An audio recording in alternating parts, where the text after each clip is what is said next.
Subscribe now and press the bell icon. Never miss an update.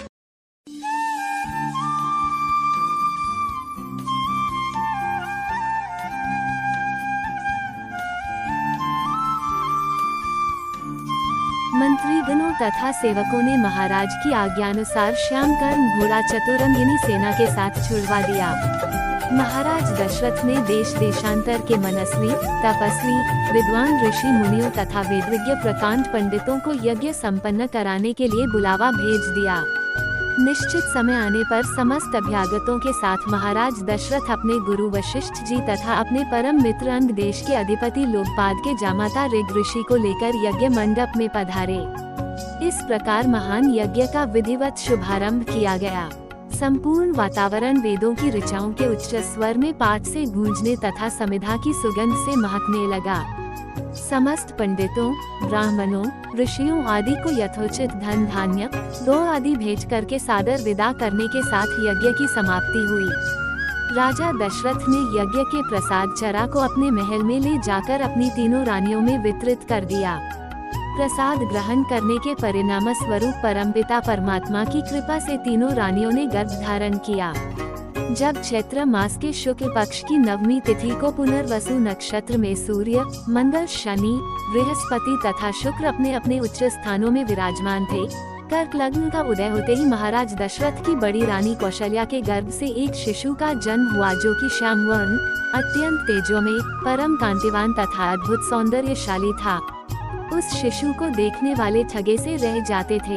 इसके पश्चात शुभ नक्षत्रों और शुभ घड़ी में महारानी कैकेयी के एक तथा तीसरी रानी सुमित्रा के दो तेजस्वी पुत्रों का जन्म हुआ। संपूर्ण राज्य में आनंद मनाया जाने लगा। महाराज के 4 पुत्रों के जन्म के उल्लास में गंधर्व गान करने लगे और अप्सराएं नृत्य करने लगी। देवता अपने विमानों में बैठकर पुष्प वर्षा करने लगे। महाराज ने उन्मुक्त हस्त से राजद्वार पर आए हुए भाट, चारण तथा आशीर्वाद देने वाले ब्राह्मणों और याचकों को दान दक्षिणा दी। पुरस्कार में प्रजाजनों को धन धान्य तथा दरबारियों को रत्न, आभूषण तथा उपाधियां प्रदान किया गया। चारों पुत्रों का नामकरण संस्कार महर्षि वशिष्ठ के द्वारा कराया गया तथा उनके नाम रामचंद्र, भरत, लक्ष्मण और शत्रुघ्न रखे गए। आयु बढ़ने के साथ ही साथ रामचंद्र गुणों में भी अपने भाइयों से आगे बढ़ने तथा प्रजा में अत्यंत लोकप्रिय होने लगे। उनमें अत्यंत विलक्षण प्रतिभा थी जिसके परिणाम स्वरूप अल्पकाल में ही वे समस्त विषयों में पारंगत हो गए। उन्हें सभी प्रकार के अस्त्र शस्त्रों को चलाने तथा हाथी, घोड़े एवं सभी प्रकार के वाहनों की सवारी में उन्हें असाधारण निपुणता प्राप्त हो गई। वे निरंतर माता पिता और गुरुजनों की सेवा में लगे रहते थे। उनका अनुसरण शेष 3 भाई भी करते थे। गुरुजनों के प्रति जितनी श्रद्धा भक्ति इन चारों भाइयों में थी उतना ही उनमें परस्पर प्रेम और सौहार्द भी था। महाराज दशरथ का हृदय अपने चारों पुत्रों को देखकर गर्व और आनंद से भर उठता था।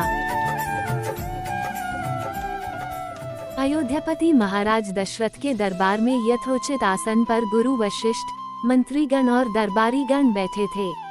अयोध्या नरेश ने गुरु वशिष्ठ से कहा, हे गुरुदेव, जीवन तो क्षणभंगुर है और मैं वृद्धावस्था की ओर अग्रसर होते जा रहा हूँ। राम, भरत, लक्ष्मण और शत्रुघ्न चारों ही राजकुमार अब वयस्क भी हो चुके हैं। मेरी इच्छा है कि इस शरीर को त्यागने के पहले राजकुमारों का विवाह देख लूं। अतः आपसे निवेदन है कि इन राजकुमारों के लिए योग्य कन्याओं की खोज करवाएं।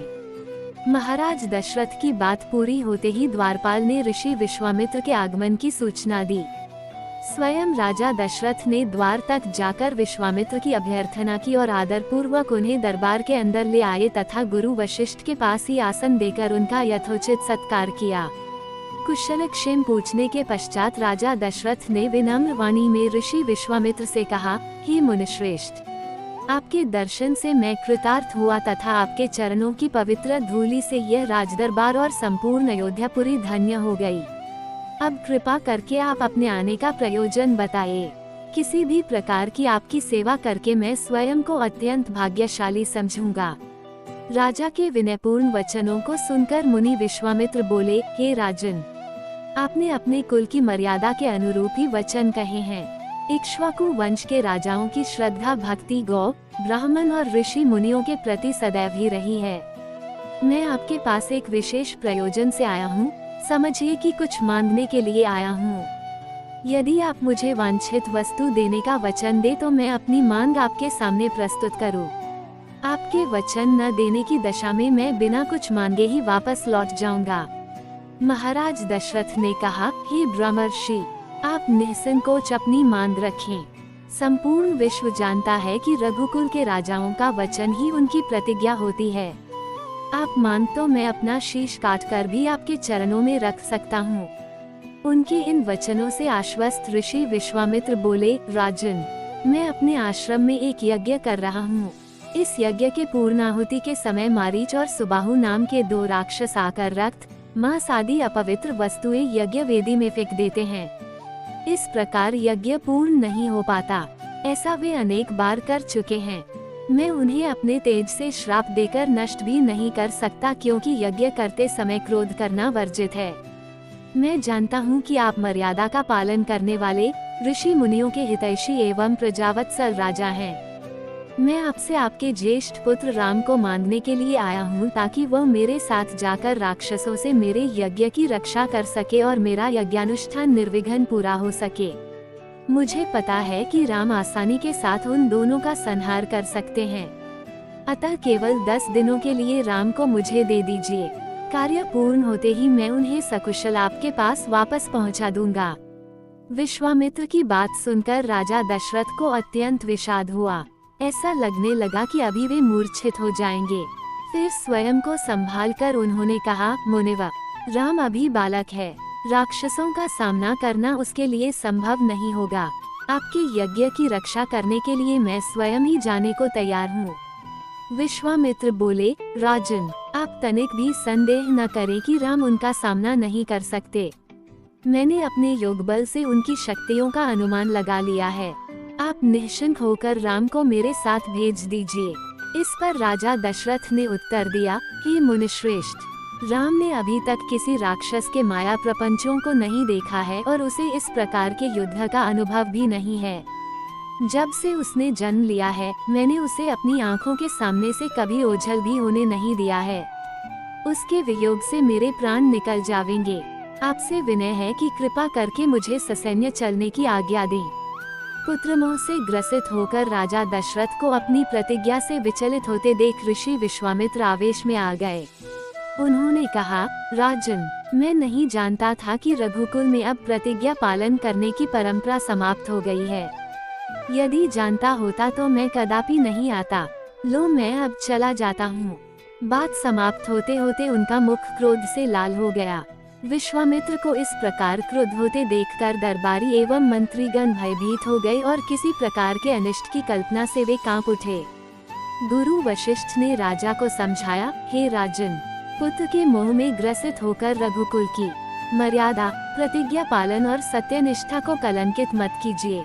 मैं आपको परामर्श देता हूँ कि आप राम के बालक होने की बात को भूलकर एवं निश्चिंत होकर राम को मुनिराज के साथ भेज दीजिए। महामुनि अत्यंत विद्वान, नीति निपुण और अस्त्र शस्त्र के ज्ञाता हैं। मुनिवर के साथ जाने से राम का किसी प्रकार से भी अहित नहीं हो सकता, उल्टे वे इनके साथ रहकर शस्त्र और शास्त्र विद्याओं में अत्यधिक निपुण हो जाएंगे तथा उनका कल्याण ही होगा। गुरु वशिष्ठ के वचनों से आश्वस्त होकर राजा दशरथ ने राम को बुला भेजा। राम के साथ साथ लक्ष्मण भी वहां चले आए। राजा दशरथ ने राम को ऋषि विश्वामित्र के साथ जाने की आज्ञा दी। पिता की आज्ञा शिरोधार्य करके राम के मुनिवर के साथ जाने के लिए तैयार हो जाने पर लक्ष्मण ने भी ऋषि विश्वामित्र से साथ चलने के लिए प्रार्थना की और अपने पिता से भी राम के साथ जाने के लिए अनुमति मांगी। अनुमति मिल जाने पर राम और लक्ष्मण सभी गुरुजनों से आशीर्वाद लेकर ऋषि विश्वामित्र के साथ चल पड़े। समस्त अयोध्या वासियों ने देख कि मंद धीर गति से जाते हुए मुनिश्रेष्ठ विश्वामित्र के पीछे पीछे कंधों पर धनुष और तरकस में बाण रखे दोनों भाई राम और लक्ष्मण ऐसे लग रहे थे मानो ब्रह्मा जी के पीछे दोनों अश्विनी कुमार चले जा रहे हों। अद्भुत कांति से युक्त दोनों भाई गौ की त्वचा से बने दस्ताने पहने हुए थे। हाथों में धनुष और कटी में तीक्ष्ण धार वाली कृपानें शोभायमान हो रही थीं। ऐसा प्रतीत होता था मानो स्वयं शौर्य ही शरीर धारण करके चले जा रहे हों। लता वितपों के मध्य से होते हुए 6 कोस लंबा मार्ग पार करके वे पवित्र सरयू नदी के तट पर पहुँचे। मुनि विश्वामित्र ने स्नेहयुक्त मधुर वाणी में कहा, हे वत्स, अब तुम लोग सरयू के पवित्र जल से आचमन स्नानादि करके अपनी थकान दूर कर लो, फिर मैं तुम्हें प्रशिक्षण दूंगा। सर्वप्रथम मैं तुम्हें बला और अतिबला नामक विद्याएं सिखाऊंगा। इन विद्याओं के विषय में राम के द्वारा जिज्ञासा प्रकट करने पर ऋषि विश्वामित्र ने बताया, ये दोनों ही विद्याएं असाधारण हैं। इन विद्याओं में पारंगत व्यक्तियों की गिनती संसार के श्रेष्ठ पुरुषों में होती है। विद्वानों ने इन्हें समस्त विद्याओं की जननी बताया है। इन विद्याओं को प्राप्त करके तुम भूख और प्यास पर विजय पा जाओगे। इन तेजों में विद्याओं की सृष्टि स्वयं ब्रह्मा जी ने की है। इन विद्याओं को पाने का अधिकारी समझकर मैं तुम्हें इन्हें प्रदान कर रहा हूँ। राम और लक्ष्मण के स्नानादि से निवृत्त होने के पश्चात विश्वामित्र जी ने उन्हें इन विद्याओं की दीक्षा दी। इन विद्याओं के प्राप्त हो जाने पर उनके मुखमंडल पर अद्भुत कांति आ गई। तीनों ने सरयू तट पर ही विश्राम किया। गुरु की सेवा करने के पश्चात दोनों भाई तृण शैयाओं पर सो गए।